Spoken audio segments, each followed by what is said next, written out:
Hey, before we get a start, let's be honest. Your mum has watched you shank more shots than she can count. So this Mother's Day, it's time to make it up to her. Some mums prefer Dan's, and trust us, a bottle of Mum's champagne or a crisp rosé is going to land a lot better than whatever you're going to do off the tee. Get Mum a gift she'll actually love from Dan Murphy's. Head in store or online and shop for gifts today.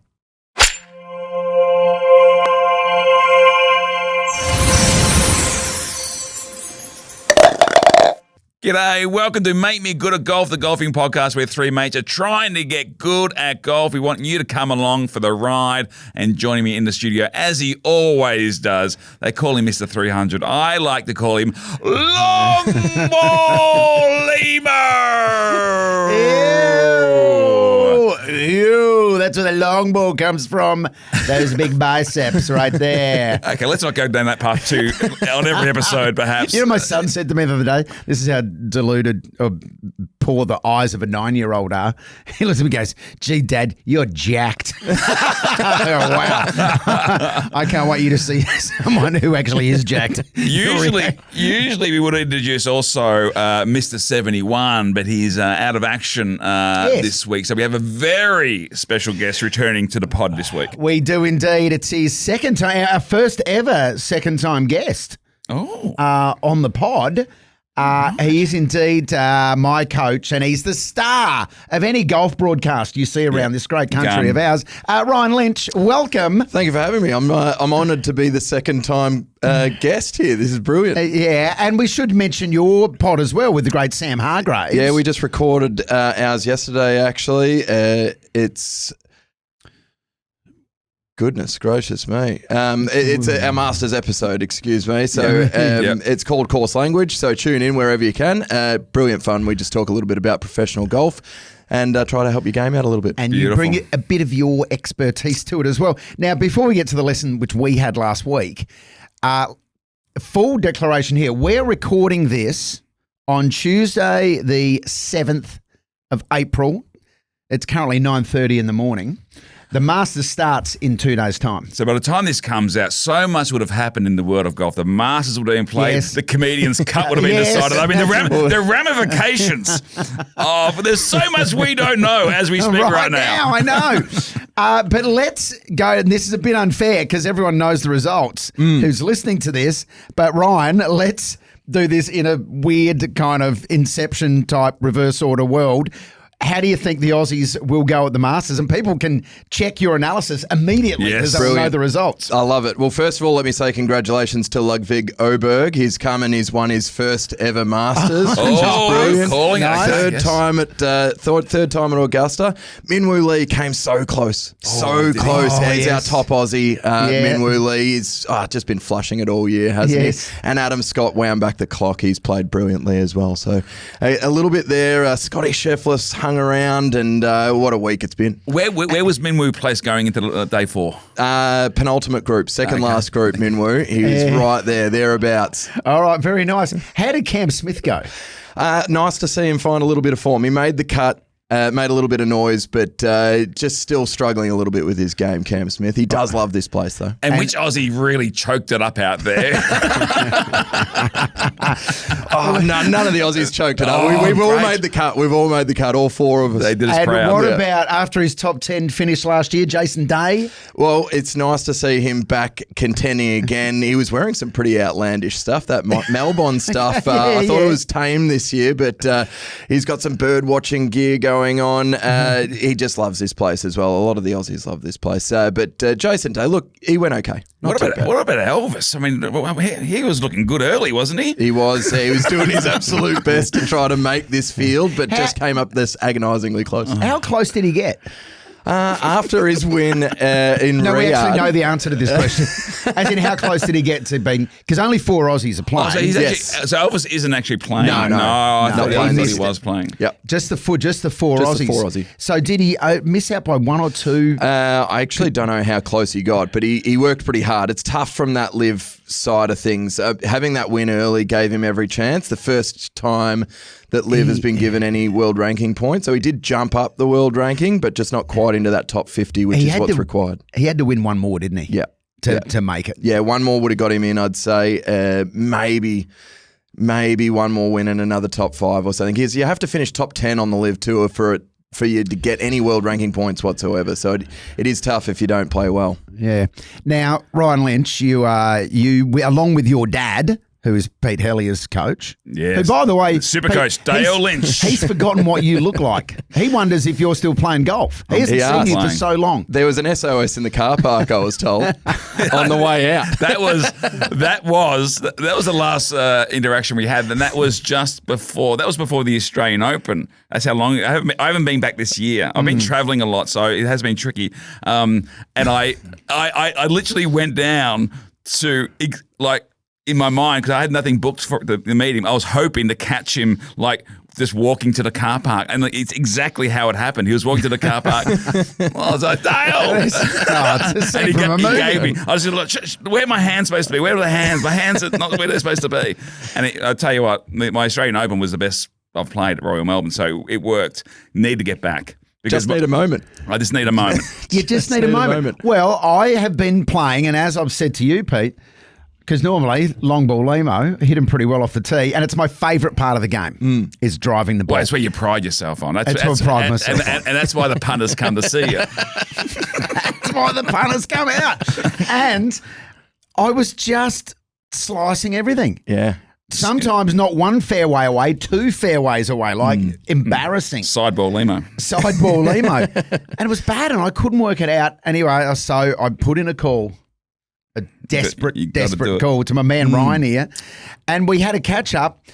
And, you gave me what ended up, I think, being some pretty simple advice, didn't you? Yeah, I mean, look, this is the whole thing is the more lessons you get, hopefully, the better you understand what the ball flight is and what causes that ball flight. So obviously when you're slicing it and it's moving fairways, multiple fairways across, it's good because you've got plenty of speed.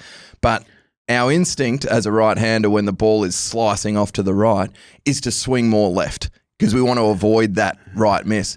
But by swinging the club more left, it actually counters the spin and the ball goes further and further right. So this counterintuitive game that we play just throws this sort of stuff up all the time. So the more you close the face, the more you swing left, the more the ball goes right. So we had to change your club face was the major thing that we had to work on, and then introduce that path. We changed that path so as that you were actually swinging in the direction that you were fearful of the ball going. Yeah. Did you get when you went, because we spoke about it before you went, about Lehmo's very keen about getting the big dog out, the driver, and I said, a lot of coaches, they don't like you getting the driver out. They want you swinging the same club the same way. What club did you use to help affect this? Well, we started with the irons because they're shorter, they're moving a little slower, and you can feel the club face a little bit better with the irons. Did you notice Lehmo getting a bit testy when the irons came out? I was going to get the driver out. We did. We jumped into the driver pretty quickly. The other thing is, have you ever spent an hour swinging a driver? It's tiring. And we don't want, once you've got those neuro pathways that have decided this is the way I'm going to swing the club, you need to sort of break them down a little bit. You need to reintroduce a new pattern, get used to that new pattern, and then move it into full speed. And then once you tire, you'll tend to move back into those old patterns until you've gone through that process of, okay, this is a new pattern. I can feel the new pattern. I can trust the new pattern on the driving range. And then can I trust it under the pump? That's the levels of learning, right? And it's funny when you go for, I don't know what you're like, Pete, but when I go for a lesson, and with all due respect, Ryan, but this is part of what you do, Ryan says 100 things, as most coaches do.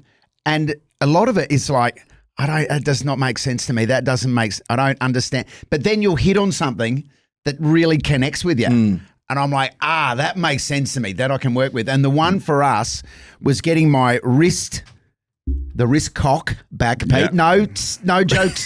No childish jokes. No. To get my wrist cock back. If Flem was here, the episode would be over. We wouldn't be able to go on. Which happened when we played at Green. Yes. One mention of my wrist cock, and then that was it for the rest of the day. But when so in my backswing with the driver, cock the wrist back, and then this was it, Pete, that caught me on. Imagine you're skimming a stone off the water. Yes, and you mentioned flick that to it. me, yep. You flick it with your wrist. So we're talking a And little that bit more wrist hinge there. Wrist hinge, yeah. The right wrist moves into extension, which is, for those listening, if you're doing a push-up, your right wrist goes into the same direction as your push-up. And Yeah. your right wrist wasn't moving into that push-up either, which was you were cocking it too much so as that the face was staying open and therefore you were swinging across the ball. So we just got that club face a little bit more closed and you were able to change the path. Yeah, and just that mental thing of imagine when you're in your backswing, you're about to skim a rock Yeah. off the tee. That was the perfect, that resonated with me. So now, I was like, that's the one that I could capture in my head and that could work for me. and now the beauty of this is you can take your lovely wife, Kel, on a beautiful walk, a romantic walk to a lake and start skimming rocks. And she thinks this is just romance. But you're actually practicing your golf swing. Practicing, exactly. It's genius. That is a genius. But you told me, because I was having some issues. We played last week. Yeah. And I was having some issues slicing. And you told me about you weren't saying hinging, but you were saying cock the wrist, and you told me about that pebble thing. And it did change my game. I had a much better back nine than my front nine. And I took that to the next round, and it's made all the difference. It is incredible. One thing that's improved with my game, Ryan, and something your dad had told me, and this is the beauty of having constant lessons. It's just the reinforcement. Because you think you're focusing on the right things, and I was focusing on my top hand instead of my bottom hand. And I played with Steve Leaney over in Adelaide, and I was, he said to me, "Isn't it Heaney?" He's Heaney. Is it Heaney or Leaney? Don't stop. It's Leaney.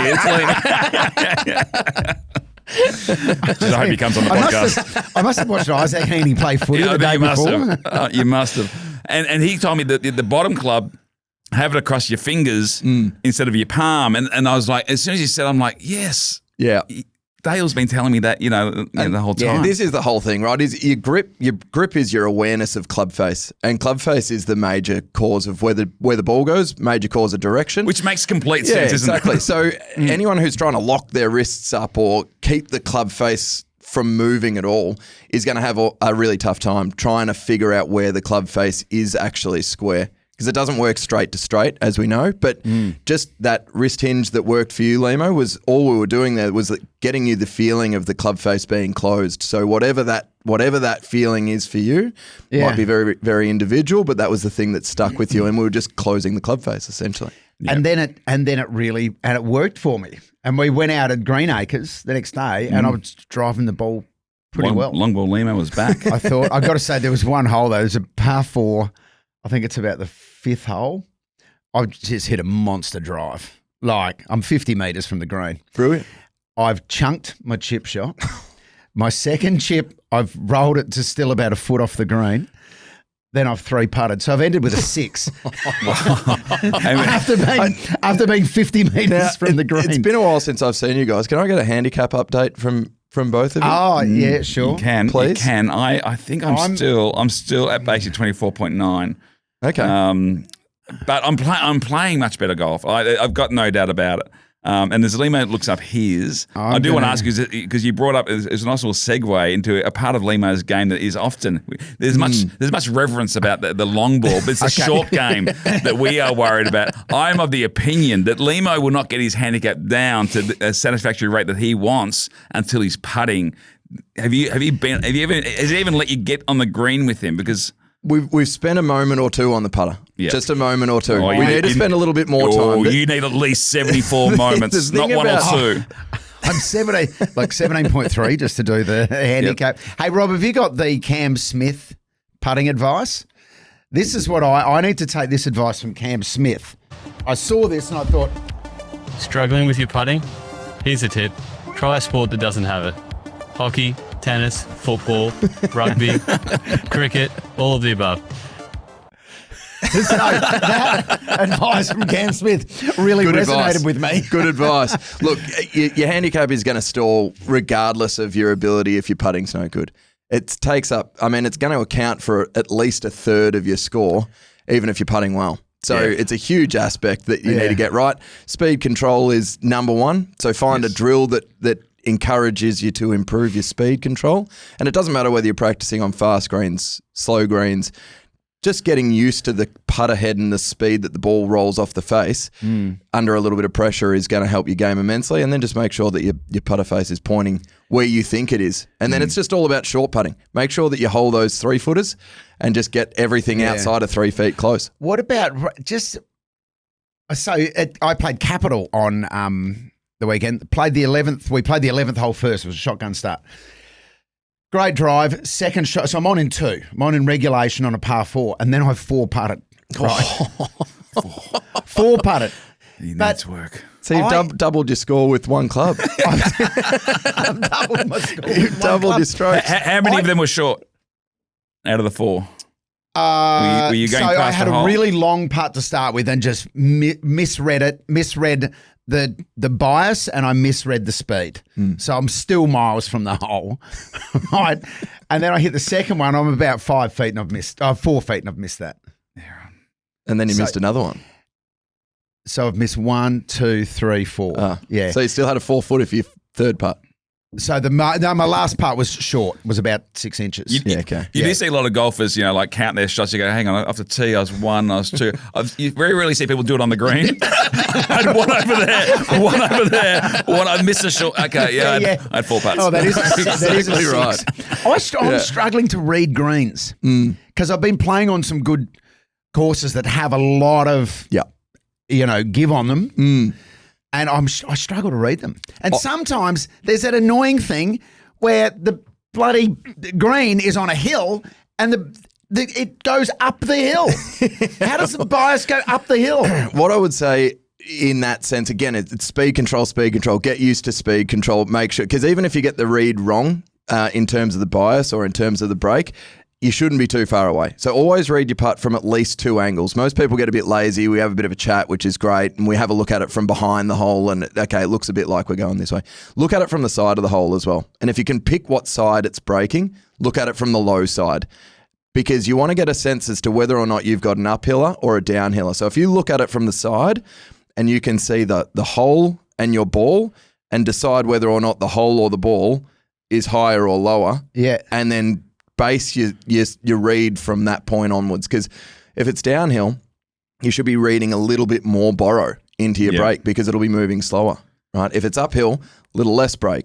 So it's going to make... Yes, okay. Because Dale told me that as soon as you get on the green, as soon as you're approaching the green, that's when the work starts. So exactly. Most of us get there and we're like, we're checking how many you score, or you're checking something and you're looking over, you're just looking around and you're waiting for your shot, and then you do your work. Exactly. So as soon as you're walking on, where's the ground on both sides of the hole, the contours of what's around the hole, what the side, behind, forward. Even the approach, if somebody's got a chip onto the green, a small chip, watch the chip to see where that ball kind of pays. Yeah. I mean, you can still have it, keep the conversation rolling. You only need to have a quick glance at your putt from side on to see whether or not it's predominantly uphill or downhill. And once you've got that, then the left to right or right to left, you can adjust accordingly. Yeah. So I got some work to do. Yeah, you got to say Well, at least the long ball's back. That's the easiest. Yes. That's your favourite part of the game. You look good off the tee, but if you were playing in America, you'd be fine. You just scoop it up and call it a gimme and walk off. Call it a gimme. I know. It's part of the culture over there, exactly isn't it? Right. Just call it a gimme. Now, a lot of people who listen to this podcast are, your sort of classic weekend golfers, who might only play 4 or 5 times a year. Right. What is there a bit of advice that you give to those golfers who don't have the time to get out there every single week? In terms of improving their game? Yeah, look, you're going to get as good as the amount of work that you put in this game. It's one of those things that there's a lot of moving parts and it's quite a fine motor skill. The more you do of something, the better you'll get. If you've got a putting mat at home and you want to get better, get a putting mat. Just anytime you can have a golf club in your hand, you're going to be better off for it, even if it's holding onto it just to check your grip. But for those who are just playing once a week, what I'll say is that the game is secular. So you'll be flying one week and you'll be hitting it really well, and then the next week it might disappear and your putting's good, and then one week your chipping's. Just don't stress too much about what's going wrong at the moment, because the more you stress about it, the more it perpetuates and the longer that drought will last. Yeah. Just be patient and cop the fact that you're going to have some bad ones in there. And the more confident that you are that your good stuff will come back, the more regularly it'll come back. Yeah, how important is maintaining? Flem's been on to me about this, maintaining the positive attitude. Yeah. Like, because it's easy to fall apart in a hole, and this is why it's good. We've got our handicaps now, and you just wipe a hole and you try to move on with it. But how important is that, keeping that mindset positive? Hugely important, especially for the weekend, for the guys, for people who only have one game a week, and maybe that half an hour before their round hitting golf balls, and that's the only practice you're doing. It's going to be really hard to actually improve doing that unless you're focusing really heavily on one thing for a month, right? So you might go get a lesson and, okay, I'm working on this one thing, and before my round, I'm going to work on this. I've only got half an hour a week to work on it, so I'm going to work on it before the round, and I'm going to do exactly the same thing for the entire month, and that practice is going to hold me in good stead for the next 3 months of my golfing career. So it's you got to sort of take the macro look more so than the micro look, I think, and just enjoy it. I mean, just enjoy the good ones. It's easier said than done. But if you're stressing about playing a hole poorly or slicing the last 2 drives, you're way less likely in hitting a good one the next one. So short memories. One little tip that actually they gave me that I'm loving is my new favourite shot. Instead of getting the wedge out, a pitching wedge, if you're not hitting over sand, 7-iron, and there's the bump and run, this little chip and run. Oh, yeah. And I've become it's my favourite and maybe my best shot that I play. Like I'm getting it closer to the hole as a result. Yep. If you've got to hit over a bunker, it can be problematic. But go around it. Yeah, you can go around it. Honestly, yeah, I've done that as well. Even the best players. So the best players in the world are all looking for risk avoidance, right? Yep. They're looking to manage risk. So they're always taking out, and risk is relative to the player or relative to the golfer that's playing. So if you're a 17 handicapper or you're a 24 handicapper or you're a pro, you're trying to eliminate risk. If you've got a shot that you can hit around the greens and you've got the opportunity to hit it, don't try and take your lob wedge and fly it onto a green. Take your hybrid, bump and run it, get it onto the green, avoid the big number and walk to the next. The more of those half shots you can save around your round, the lower your score is going to be across the year. There you go. I've got to remember that. Now, one little golfing fact that makes me feel good from time to time is the fact that at the British Open last year, Scotty Scheffler in the first round hit, I think it was only 2 fairways with his driver, which was a career equal low for him, and then he won the tournament. Yeah. So that makes me feel good. I'm thinking, well, Scotty Scheffler's, he's missing the fairway. He's the best golfer in the world. Yeah. Right? Is there out there, so that's one I like to cling to, is there, which professional golfer has the most, let's call it unique swing out there that someone might like to look at and go, well, look, he's a professional golfer. Look at his swing. There are a lot of them. Everyone's a little bit unique, and this is what coaching. This is the art of coaching. Is what is your body able to do? What is your flexibility? What is your range of movement? What's your natural tendencies? Yeah. And how do we work around that stuff? There's no one swings it the same. In fact, like you look at Adam Scott, who's obviously playing the Masters this week. He's had the most picture-perfect swing of all time, and there's a TPI system that runs through all of your joints, all of your movement patterns, all of your flexibility. He's the only person who's ever got in the green, which is elite in every single aspect. Right. So he's got no bodily issues that are stopping him from swinging the club, and it looks very, very beautiful. Imagine having no bodily issues. Yeah, that would exactly be right. That would be amazing. I mean, Scotty Scheffler. No bodily issues. What a dream. Yeah, exactly. Look, Scotty Scheffler's got a very interesting action, and he's by far the best ball striker, the best player on the planet at the moment. So swing it your way. I mean, go and look at Jim Furyk, and that's an action for the ages, obviously, but he got it done, and he had one of the greatest careers of all time. So don't mention Jim Furyk, there's Steve Heaney. Steve Laney. That's right. Either or. Exactly you know who right. is, speaking of great Australian golfers. Thank you. You gestured towards me. At Capital, I got to meet Vaughan Summers, who runs the golf academy. Yeah. I believe, who played in something like 13 British Opens. Yeah, very good player. He took us out to our first hole because we're on the 11th hole. And then one of the blokes said, do you know who that is? And I said, no. He goes, it's Vaughan Summers. He's played about 13 British Opens. Anyway, he's just an old legend. Jesus. Yeah. But no, I love meeting those guys and being surprised. Oh, right. Okay. So egos are right. Absolutely. No, very good player. And there's no shortage of them in Australia. I mean, we typically bat well above our average in terms of like we do on every sporting landscape, really. For the amount of people that we've got in this country, the amount of elite players that we've had over the time is pretty remarkable. I think aside from the Americans, obviously, and the English, we're the best represented at the Masters. Is that right? This year, I believe so, yeah. Oh, well done, Aussies. And what a great result it was for the Aussies as well. What a great result for the Aussies. Congratulations. And we should point out, obviously, you coached Lehmo, but you're not exclusive to Lehmo. Anyone, if you can get in, can book a lesson with Ryan Lynch at Yarra Bend, the home of the Comedians Cup. That's right. We didn't even get it. How were those results? Whoa. Amazing. I was shocked. Shocked. How did you actually, I heard about that, have you decided or how did you come to the conclusion of handicapping people with no handicaps? We went for 18. 18 for the blokes. Fellas and 27 for the women. Okay. Yeah. Do you think that's fair? Based on the results that have just happened. Yes. Do you think we should have... Should it be 27-36? I think people can be... this is an honesty game, right? This is an honesty game.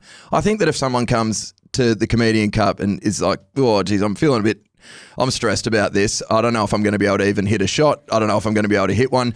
If they're being honest and you don't think they're going to get their 3 shots away, give them 27. If someone thinks that they're reasonable and they're going to be able to get 3 shots away and they're playing Ambrose, 18's fine. But look, there's nothing worse than being out there with a handicapper that just is no chance. We've made it so 2 drives, minimum, just to help out, some newer golfers. But do you think we should cap it at a maximum? I think that would be a much more interesting way to go about. You can't cap it at a maximum if you've got too many people that don't have handicaps. But there's nothing better than when someone hasn't been able to get their drives away and you're playing well and they've got the last 2 holes to get their last 2 drives away. Yeah. That's stressful. There's nothing better. It happened to me at Yarra. We're playing Ambrose with Flem, and Flem just kept on choosing his ball. And I'm like, mate, I'm running out of... we're going to have to sacrifice at some point. I'm not going to hit the ball longer than you. And then it's the last 2 holes, we just had to take my drives. This is a bad captaincy by Flem. It's poor captaincy, but great for content. I mean, there's nothing better than standing there, no one bringing their driver out onto a tee and you being left solo. That is drama. That is suspense. It is drama. Well, Ryan, we love your work. Thanks for getting my swing in order over the last week. And book a lesson in at Yarra Bend with Ryan or Dale or any of the great coaches that there at Yarra Bend. Do that and tune into the Course Language podcast with Ryan and Sam Hargraves as well. Great Hawthorn fan, Sam Hargraves. Great footy caller too. You can hear Sam on SEN. So tune into Course Language. And also you'll hear Ryan in the commentary box for most of... I'm actually wearing my WebEx notice that. Golf Series hat today. But you'll hear Ryan in the commentary box for most Australian nailing it tournaments that are happening. Give us a prediction, a young Australian golfer who we might hear a bit more of over the next 12 months. Well, now a couple of weeks ago, Trav Smythe, who won the Order of Merit in Australia this year, has just gone over and won in Japan as well on the Asian Tour. So he... by winning the Order of Merit in Australia, has now got a DP World card. He's got an Asian Tour card. He's got an Australasian Tour card, and he'll be very, very close with this win over the weekend to securing a potential Live Tour card as well. So he's been playing great. Travis Smythe, keep your eye on him. Played brilliantly this year and expecting big things. I just thought of something. We bumped into you at the Australian Open Pro-Am. It was actually after the Pro-Am. I think it was a day after or 2 days after. And there was a real buzz around the course about my 80-foot putt. My memory... there was a buzz around you about your 80-foot was Mitch Lewis calls me the magician with the putter in hand. You were going to mention it, give it a bit more on the commentary. I didn't hear any... You mustn't have tuned into SEN because we were spruiking it left, right. Okay, good. I'll go back and check it. Go back and have a listen. It'll be on the podcast. Don't worry about that. Mitch Lewis, who kicked the last goal yesterday. Well, this is all been filmed different, mate. It's confusing. It's other games, mate. Come on. That was a good game. Easter Monday. Ryan Lynch, thank you, mate. Thank you for having me, guys. And make me good at golf. We'll nail that one day. Yeah, one day. That's a wrap. If you haven't sorted Mum's Mother's Day gift yet, Dan Murphy's has you covered. Shop premix, wine, spirits and more. Get Mum a drink she'll actually love at Dan Murphy's.